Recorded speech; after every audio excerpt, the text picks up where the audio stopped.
नमस्कार दोस्तों, I point में आपका स्वागत है। मैं उत्कर्ष सिंह। आज हम करंट अफेयर्स एनालिसिस में बात करेंगे तुर्की पर CAA-TSA प्रतिबंध पर। तुर्की पर यह प्रतिबंध संयुक्त राज्य अमेरिका ने लगाया है। इसका कारण है कि तुर्की कुछ हथियार खरीद रहा है रूस से, जिससे अमेरिका की सुरक्षा के लिए खतरा होगा। अमेरिका अपना यही कारण बता रहा है उसके तुर्की के ऊपर काट सा प्रतिबंध लगाने का। और इसका मुख्य कारण हो सकता है क्योंकि तुर्की का जो राष्ट्रपति है वो इस्लाम का खलीफा बनना चाह रहा है, और इससे अमेरिका में ईसाइयत पर बड़ा धक्का लग रहा है, मतलब ईसाइयत के खिलाफ खड़ा हो रहा है इस्लाम के साथ। तो इसी पे बात करते हैं चर्चा में, क्यों है तुर्की पर काटसा प्रतिबंध। हाल ही में संयुक्त राज्य अमेरिका प्रशासन USA ने तुर्की पर रूस से S-400 मिसाइल प्रणाली S-400 मिसाइल सिस्टम की खरीद के लिए प्रतिबंध लगाए हैं। हाल ही में संयुक्त राज्य अमेरिका प्रशासन USA प्रशासन ने तुर्की पर रूस द्वारा S-400 मिसाइल प्रणाली के हथियार की खरीद के लिए प्रतिबंध लगाए हैं। रूसी हथियारों की खरीद के लिए अमेरिका द्वारा अपने प्रतिद्वंदियों के विरोध हेतु बनाए गए दंडात्मक अधिनियम countering America's adversaries through sanctions act CAATSA की धारा 231 के तहत प्रतिबंधों का मुद्दा भारत के लिए विशेष महत्व रखता है, क्योंकि भारत भी रूस से S-400 खरीदने की प्रक्रिया में है। अमेरिका अपनी सुरक्षा के लिए जो उसके प्रतिद्वंदी होते हैं खरीदने, मतलब जो हथियार खरीदते हैं उसके प्रतिद्वंदी हैं, उसके विरोधी हैं, अगर रूस से हथियार खरीदते हैं तो वह अपनी सुरक्षा के लिए एक धारा बनाया है, मतलब एक कानून बनाया है CAATSA, countering America adversaries through sanctions act. CAATSA की धारा 200 के तहत प्रतिबंध करता है, मतलब जो भी देश रूस से S-400 मिसाइल S-400 हथियार खरीदते हैं इस प्रकार के, तो उस पर यह प्रतिबंध लगाता है। और भारत के लिए भी यह बहुत मुख्य चीज़ है, मतलब भारत के लिए भी विशेषकर ध्यान देने वाली बात है, क्योंकि भारत भी रूस से S-400 खरीदने के लिए प्रक्रिया में है। हो सकता है भारत पर भी ये प्रतिबंध लग जाए। अब चर्चा करते हैं प्रमुख बिंदुओं की, इसकी पृष्ठभूमि क्या है। इससे पहले संयुक्त राज्य अमेरिका ने तुर्की को स्पष्ट कर दिया था कि S-400 प्रणाली की खरीद संयुक्त राज्य अमेरिका की सुरक्षा को खतरा में डालेगी। संयुक्त राज्य अमेरिका हमेशा चाहता है कि रूस द्वारा S-400 प्रकार की मिसाइल या प्रणाली तुर्की न खरीदे, इससे अमेरिका की सुरक्षा को खतरा होगा। यह खरीद रूस के रक्षा क्षेत्र को पर्याप्त वित्त प्रदान करने के साथ साथ तुर्की के सशस्त्र बलों और रक्षा उद्योग तक रूस की पहुँच को बढ़ाएगी। जैसे कि 1991 में पहले सोवियत रूस और अमेरिका के बीच शीत युद्ध चल रहा था, जिसमें हमेशा दोनों देशों के बीच तनातनी बढ़ी हुई थी। तो 1991 के बाद जब सोवियत रूस का विघटन हुआ तो उसका उत्तराधिकारी रूस हुआ, और उसके बाद विघटन के बाद, सोवियत रूस के विघटन के बाद से अमेरिका विश्व के रक्षा क्षेत्र में, मतलब सेना के क्षेत्र में नंबर 1 पे आ गया। वो नहीं चाहता है कि रूस दोबारा उससे टक्कर ले, इसलिए वो हमेशा चाहता है कि रूस का वित्तीय क्षेत्र, जो सेना का वित्तीय क्षेत्र है, वो आगे न बढ़े।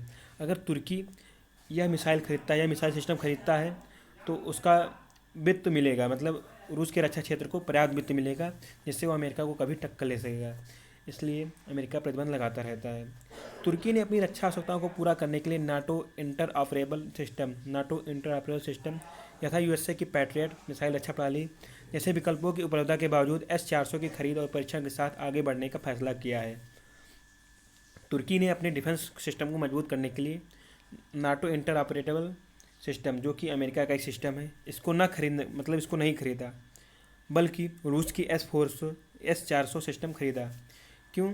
क्योंकि अमेरिका के खिलाफ रूस रहता है और अमेरिका के ईसाइयत के खिलाफ तुर्की का इस्लामियत रहता है, तो तुर्की ने रूस से हाथ बढ़ाए हैं।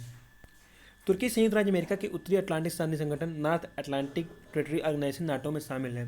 वैसे तो जो तुर्की है ये संयुक्त राज्य अमेरिका के संगठन, सैनिक संगठन है नाटो, उसमें शामिल है नॉर्थ अटलांटिक ट्रेटरी ऑर्गेनाइजेशन।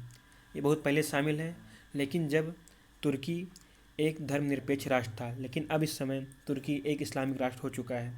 वर्ष 2019 में USA ने तुर्की को अपने F-35 जेट कार्यक्रम से चिंता का कारण हटा दिया था कि यदि तुर्की USA जेट विमानों के साथ साथ रूसी प्रणालियों का भी उपयोग करता है तो संवेदनशील जानकारी रूस तक पहुंच सकती है। S-400 प्रणाली को रूस द्वारा डिजाइन किया गया है। यह सतह से हवा में मार करने वाली लंबी दूरी की मिसाइल प्रणाली है। S-400 प्रणाली रूस द्वारा डिजाइन की गई है। यह सतह से, मतलब यह ज़मीन से हवा में मार करने वाली लंबी दूरी की मिसाइल सिस्टम है। यह 30 किमी तक की ऊंचाई और 400 किमी की सीमा के अंदर विमानों, चालक रहित हवाई यानों, बैलिस्टिक तक क्रूज मिसाइलों सहित सभी प्रकार के हवाई लक्ष्यों को भेज सकता है। 30 किमी ऊंचाई तक और 400 किमी लंबाई तक, इतनी दूर तक वो अपने लक्ष्य को भेज सकता है। वर्तमान में यह विश्व के अत्यंत शक्तिशाली और अत्याधुनिक मिसाइल रक्षा प्रणाली है। यह अमेरिका द्वारा विकसित terminal high altitude area defence system से भी अधिक उन्नत है। मतलब यह अमेरिकन मिसाइल सिस्टम थार्ड से भी उन्नत है, S-400 मतलब है S-400। इसके अलावा यह प्रणाली एक ही समय में 100 हवाई लक्ष्यों को ट्रैक कर सकती है, एक ही बार में 100 हवाई लक्ष्यों को ट्रैक कर सकती है तथा 6 लक्ष्यों को एक साथ भेज सकती है। मतलब 100 लक्ष्यों को देख सकती है और 6 को एक बार में हमला कर सकती है। यह रूस की लंबी दूरी की मिसाइल रक्षा प्रणाली की चौथी पीढ़ी है। अब बात करते हैं तुर्की पर प्रतिबंध पर। ये प्रतिबंध तुर्की की मुख्य रक्षा खरीद एजेंसी रक्षा उद्योग विभाग presidency of defence industries SSP पर लगाए गए थे। इन प्रतिबंधों में किसी भी सामान या प्रौद्योगिकी के लिए विशिष्ट अमेरिकी निर्यात लाइसेंस और प्राधिकरण के लिए अनुमोदन शामिल है। इन प्रतिबंधों में किसी भी सामान या प्रौद्योगिकी के लिए विशिष्ट अमेरिकी निर्यात लाइसेंस और प्राधिकरण के अनुमोदन शामिल है। इसके अलावा किसी अमेरिकी वित्तीय संस्थान द्वारा 12 महीने की अवधि में 10 मिलियन अमेरिकी डॉलर से अधिक के ऋण या क्रेडिट पर प्रतिबंध शामिल है। इसके अलावा जो भी अमेरिकन कंपनी है, अमेरिकन बैंक है, इससे 12 महीने के अंदर 10 मिलियन अमेरिकी डॉलर ऋण नहीं ले सकता है तुर्की। अमेरिका द्वारा प्रतिद्वंदियों के विरोध हेतु बनाए गए दंडात्मक अधिनियम काटसा। अमेरिका द्वारा उसके प्रतिद्वंदियों के विरोध कुछ दंडात्मक अधिनियम बनाए गए हैं, जिसमें काटसा मुख्य है। 2 अगस्त 2017 को अधिनियमित और जनवरी 2018 से लागू इस कानून का उद्देश्य दंडनीय उपायों के माध्यम से ईरान, रूस और उत्तरी कोरिया की आक्रामकता का सामना करना है। अमेरिका को हमेशा विश्व में इन्हीं 3 देशों से स्पष्ट रूप से खतरा रहता है, ईरान, रूस और उत्तरी कोरिया, और इसके साथ साथ चीन से भी। लेकिन चीन से सैनिक क्षेत्र में अधिकतर नहीं रहता है, ईरान, रूस और उत्तरी कोरिया से सैनिक क्षेत्र में रहता है। तो इसके लिए 2017 में 2 अगस्त 2017 में एक अधिनियम बनाया और जनवरी 2018 में लागू हुआ। विशेषज्ञ मानते हैं कि यह अधिनियम प्राथमिक रूप से रूसी हितों जैसे कि तेल और गैस उद्योग, रक्षा क्षेत्र में वित्तीय संसाधनों पर प्रतिबंध लगाने से संबंधित है। जो विशेषज्ञ हैं उनका मानना है कि यह अधिनियम मुख्य रूप से रूसी हितों मतलब रूस के खिलाफ है, जो कि तेल और गैस उद्योग तथा रक्षा क्षेत्र मतलब एवं वित्तीय संस्थानों, सेना और वित्तीय संस्थानों पर प्रतिबंध लगाने से संबंधित है।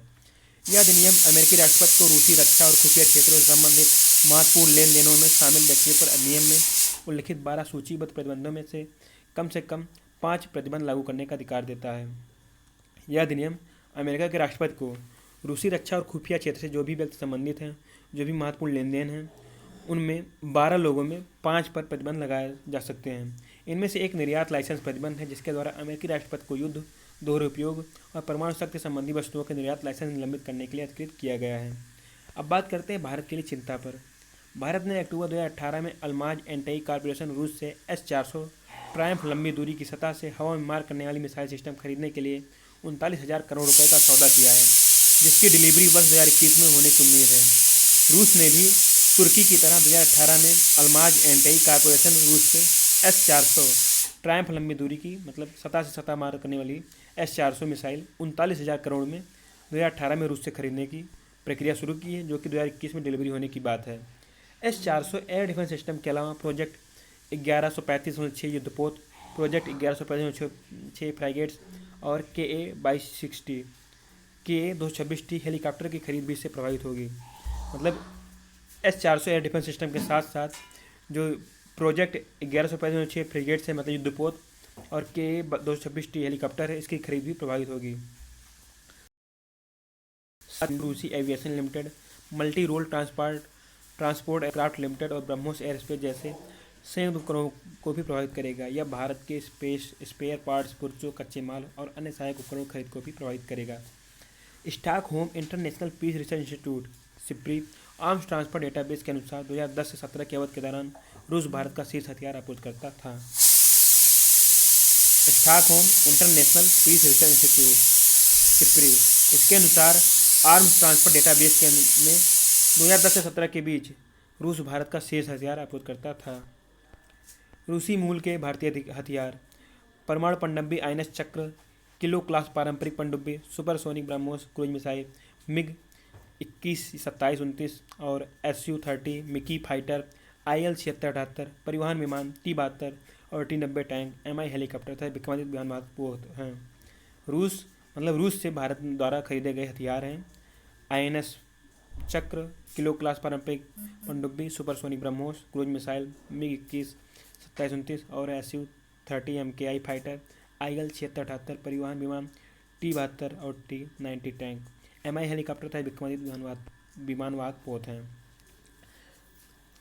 बीच बीच में जो सीटी लग रही है उससे मैं आप लोगों से माफ़ी मांगता हूँ, क्योंकि हम भी खाना बना रहे हैं, खाना भी है और वीडियो भी आपको टाइम से पहुँच जाए, इसलिए कोई दिक्कत नहीं, इसलिए बना रहे हैं। तो इसके लिए हम माफ़ी चाहते हैं। अगली बार से हो सकता है कि वीडियो में सीटी की आवाज़ ना सुनाई पड़े। कार्सा में 12 प्रकार के प्रतिबंध हैं। इनमें से 10 का रूस या अमेरिका के साथ भारत के वर्तमान संबंधों पर बहुत कम या कोई प्रभाव नहीं पड़ेगा। कार्सा में जो कार्सा नियम है, इसमें 12 प्रकार के प्रतिबंध हैं। इनमें से 10 का रूस या अमेरिका के साथ भारत के वर्तमान संबंधों पर बहुत कम या कोई प्रभाव नहीं पड़ेगा। मतलब 10 प्रतिबंध पर कोई प्रभाव नहीं पड़ेगा। 10 प्रकार के प्रतिबंध पर केवल 2 प्रतिबंध हैं जो भारत रूस संबंधों या भारत अमेरिका संबंधों को प्रभावित कर सकते हैं। इनमें से पहला जिसका भारत रूस संबंधों पर प्रभाव पड़ने की संभावना है वह है बैंकिंग लेन देन का निषेध, मतलब इकोनॉमिक सिस्टम का। इसका मतलब भारत को S-400 सिस्टम को खरीद के लिए रूस को अमेरिकी डॉलर में भुगतान करने में कठिनाई होगी। मतलब भारत अगर 39,000 करोड़ रुपए अमेरिकी डॉलर में नहीं दे पाएगा अगर वह रूस से S-400 सिस्टम खरीदता है। दूसरे प्रतिबंध के भारत अमेरिका संबंधों पर अधिक प्रभाव होंगे। और दूसरा प्रतिबंध क्या है कि भारत अमेरिका के राजनयिक संबंध अधिक प्रभावित होंगे। यह निर्यात प्रतिबंध भारत अमेरिका रणनीतिक और रक्षा साझेदारी को पूरी तरह से पटरी से उतारने की क्षमता रखता है, क्योंकि यह अमेरिका द्वारा नियंत्रित किसी भी वस्तु के निर्यात के लिए व्यक्ति के लाइसेंस को प्रतिबंधित कर देगा। सभी दोहरे उपयोग वाले उच्च प्रौद्योगिकी वस्तुएं और प्रौद्योगिकी, सभी रक्षा संबंधी वस्तुएं, प्रमाण संबंधी सभी वस्तुएं, अन्य सभी वस्तुएं जिन्हें संयुक्त राज्य अमेरिका की पूर्व समीक्षा और अनुमोदन की आवश्यकता होती है। किन किन वस्तुओं को प्रतिबंधित कर सकता है लाइसेंस से? सभी दोहरे उपयोग वाली उच्च प्रौद्योगिकी वस्तु और प्रौद्योगिकियाँ, सभी रक्षा संबंधी वस्तुएं, प्रमाण संबंधी सभी वस्तुएं, अन्य सभी वस्तुएं जिन्हें संयुक्त राज्य अमेरिका की मतलब जो समीक्षा लेनी पड़ती है, अनुमोदन लेना पड़ता है।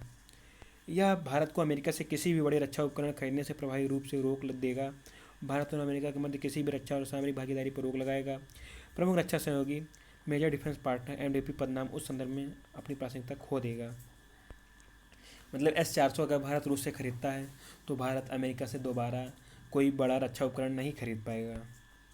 आगे की राह पर बात करते हैं। रूस सदैव SCO में चीन की उपस्थिति के बीच संतुलन कायम करने के लिए साउथ चाइना ओशियन मतलब दक्षिण चीन सागर में चीन की उपस्थिति के बीच संतुलन कायम के लिए भारत की भूमिका को महत्वपूर्ण मानता है। इसलिए रूस ने SCO में भारत के समावेश और RIC सिद्धांत के गठन की सुविधा प्रदान की है। भारत आज एक अन्य स्थिति में है जहां उसका सभी महाशक्तियों के साथ एक अनुकूल संबंध है और उसे इस स्थिति का लाभ एक शांतिपूर्ण विश्व व्यवस्था के निर्माण के लिए उठाना चाहिए। अंत में भारत को न केवल रूस के साथ बल्कि संयुक्त राज्य अमेरिका के साथ भी घनिष्ठ संबंध विकसित करने की आवश्यकता है, जो चीन और रूस के मध्य रणनीतिक साझेदारी दिशा में किसी भी कदम को संतुलित कर सकेंगे। वैसे तो रूस हमेशा भारत का साउथ चाइना ओशियन मतलब दक्षिण चीन सागर में समर्थन किया है, हिंद महासागर में समर्थन किया है, लेकिन भारत अब एक ऐसी स्थिति में पहुंच गया है कि वह किसी पर आश्रित नहीं होना चाहिए। उसको अमेरिका के साथ भी मैत्रीपूर्ण संबंध बनाना चाहिए और उसके साथ भी। और भारत खुद एक मतलब पथ प्रदर्शक का काम कर सकता है दुनिया में। सीटी की आवाज़ सुनाई देने के लिए माफ़ी चाहता हूँ आपसे। अगर वीडियो से कुछ भी जानकारी, वीडियो को लाइक कीजिए, दोस्तों में शेयर कीजिए, चैनल सब्सक्राइब कीजिए। धन्यवाद।